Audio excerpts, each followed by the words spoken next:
In this video, I'm going to show you how to clean up the corner of two curtain walls.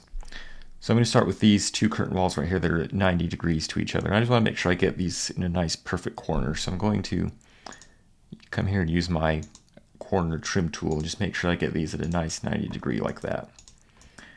Now the issue that we're seeing here is that the corner doesn't look very cleaned up because we have two rectangular mullions that are just overlapping each other. And what we want to do is we want to make this one mullion for that corner.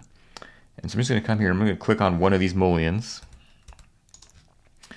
and then come over here to my properties and click the drop down menu.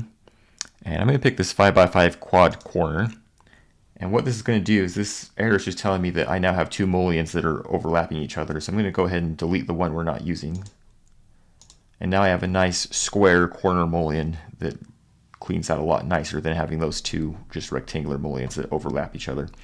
And I also have some other options as well. If I come here, we can also do an L-shaped corner.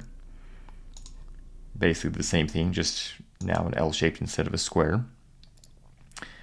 And so this is how to clean up a corner. It's at 90 degrees. But sometimes we have a corner that's not at 90 degrees. So I'm just going to come over here. Again, I'm going to do the same thing. I'm going to use my corner trim tool just to make sure I get this in a nice clean corner like that. And then I'm just going to click into one of these mullions. And then I'm going to change this to the V. And again, that's just going to get rid of the extra mullion. And now I just have that one mullion in the corner.